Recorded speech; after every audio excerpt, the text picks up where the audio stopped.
والکه صادقه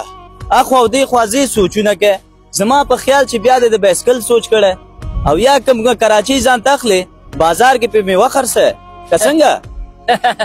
نه لیونی اوس دا ترقي کړې ده څنګه اوس د سایکلو سوچونه وهي د دې لپاره چې په کوڅو کې کباړ ټول کړي او یخ اسکریم شان غواړم چې په راتلونکي کې 3 بنګلې ولرم او 2 ګاډي ولرم او یو 5 دکان د سرو زرو ولرم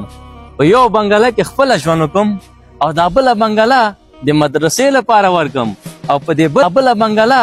خپل مور پلار خپ خوشحالي سره آلته ویسم او ژوند تیر کی او زما څخه دا بنګلې ټول نږدې وي او دا نو بیخي په پلیټ کې غواړي پاکه اراده پوره عزم او په ځان باور لرل دا هغه څه دي چې لوړ هدف ته دې رسوي او جار بشو